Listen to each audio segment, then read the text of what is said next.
Welcome back to the channel. Thank you so much for checking out this video. Hope you are having a fantastic day. If you are new here, thank you for giving this video a chance. I know there's a lot of content you could be looking at. If you're all enjoying the content, please don't forget to like, comment, and subscribe to the channel. It really does help. I know I say it every video, but it's true. So we're going to have a little fun because we've got some interesting stuff with regard to Caitlin Clark and the Phoenix Mercury. Because that is one thing Indiana hasn't seemed to figure out yet. They have Caitlin Clark on a rookie deal. That doesn't mean they're going to always have Caitlin Clark if they continue doing what they are doing. If Lynn Dunn continues to be a terrible GM, if Christy Sides continues to be the head coach of the Indiana Fever, Caitlin Clark is not going to continue to be a player on the Indiana Fever. I believe 4-year contract. I think the 4th year is an option, although I'm not sure if it's a player opt-out option or not. However, we all know how things work. I don't know if Caitlin Clark is going to want to be that kind of player in terms of making demands with regard to changes. Maybe she goes to the owner or GM and says, hey, I'm not happy. We need to make a coaching change or you need to trade me. Because that is very possible. She can do that. Does that mean they have to trade her? No.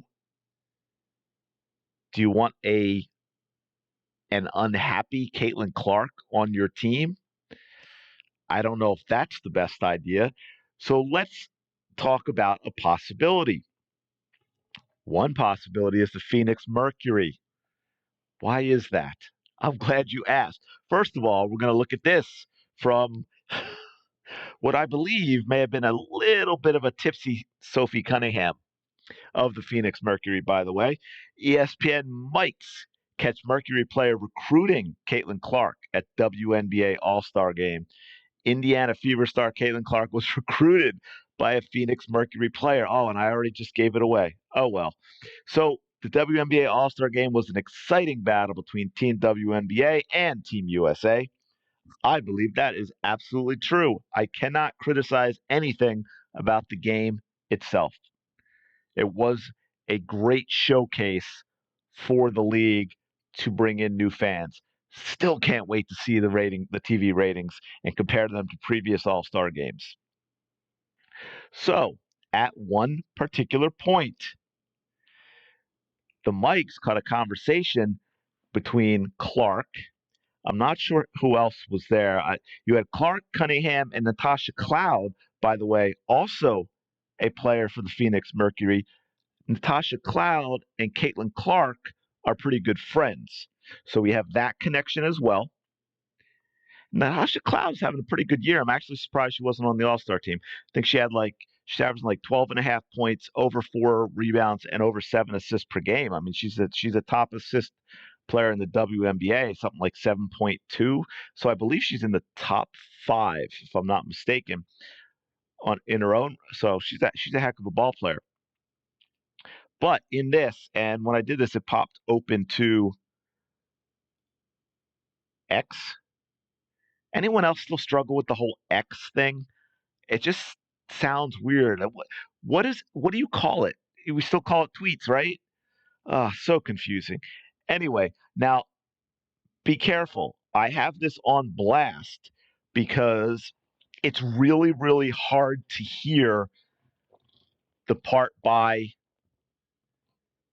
Sophie Cunningham, where she basically says, ask Caitlin if she wants to play in Phoenix.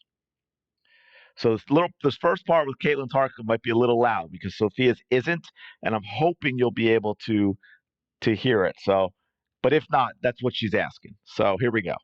Are you guys cheering for us? I know, I'm falling so hard. Are you guys cheering for us? That's what, yeah.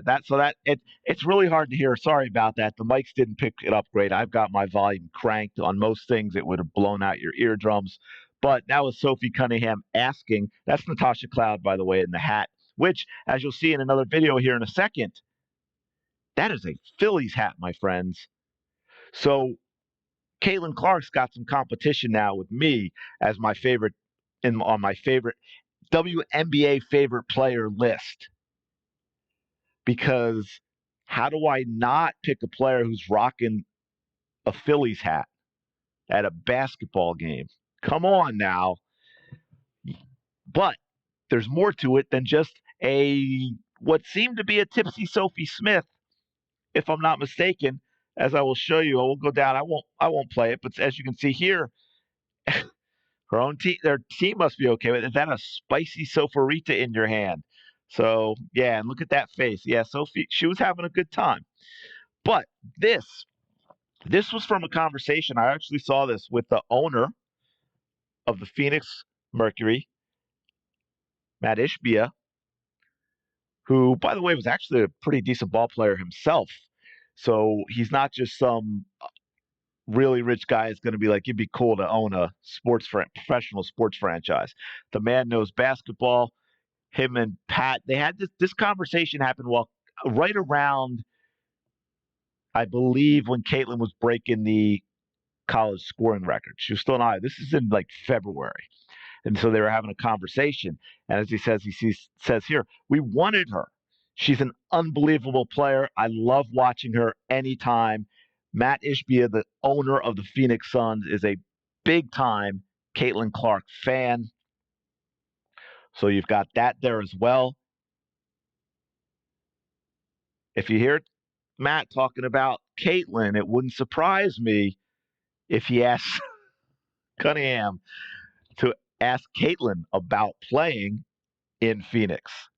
And then we have this. Now, this isn't about Caitlin playing in Phoenix specifically, but again, this is Natasha Cloud rocking the Phillies hat.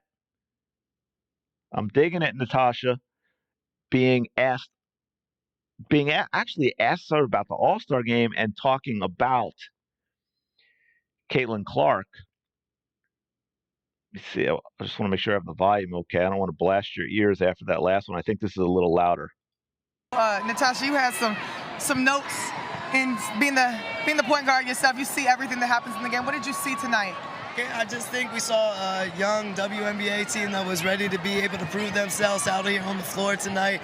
Caitlin was great as the floor general, per usual. Something that we don't talk enough about is, yes, Caitlin is a prolific scorer, but what really sets her apart is her ability and her vision of the floor, her ability to make her teammates better and put them in success. Natasha, you had some that got cut off right there at the end. But what you heard, first of all, from Natasha Cloud, which I think is really smart, and it was nice of her to just give an honest player perspective, especially someone who can and does play that position, in talking about Caitlin's passing and her vision, but also, and here's the key, and this is where you get into, for me, a big argument with Caitlin Clark in the MVP category, is she makes her teammates better.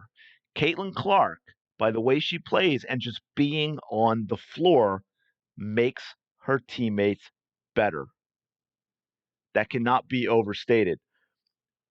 Natasha Cloud, Phoenix Mercury player, friends with Caitlin Clark. Love the Phillies hat, Natasha. Thank you. I gotta get an interview with you. We're gonna get an interview with you. We'll talk Philly sports. Now, we have I one more thing for you, because let's not forget this. Phoenix Mercury unveil $100 million practice facility with 2 courts honoring Diana Taurasi. By the way, DT's not going to be around much longer. Would Caitlin Clark be a nice replacement? Could be. Could be. So let's see if we have any picks for this. Mercury getting some upgrades and honoring a legend of the team and league. Phoenix opened their new 58,000 square foot, $100 million practice facility on Thursday with 2 courts featuring a logo of Diana Taurasi. This week, I've had a lot of time to reflect with the Olympic team, the All-Star game here, said the 3-time WNBA champion and 11-time WNBA All-Star. It's a special place. Matt has made it a point to make sure the history of this franchise, both the Suns and Mercury, live forever. So let's see if we have any pictures. Okay, it's downtown Phoenix. Wow, it's going to be available for players to staff 24/7. Courts feature 10 baskets and built-in courtside technologies that can provide the team with real-time performance analytics. Players can enjoy other perks before and after. Let's see, full kitchen, private chef, hydrotherapy room, hot and cold plunge pools. Locker rooms have vanity stations stocked up with toiletries, a steam room, sauna, and wellness room. Sounds like a nice place to live. This is special. This sets the bar for every basketball team, NBA and WNBA. Well, that's crazy because unless you're owned by someone who unless the franchise is owned by someone who just has tons of money and is willing to sink it with no return, WNBA teams aren't earning any money, so it'd be tough. Now, as you can see, Phoenix has that. I don't know if there's really any more to look at.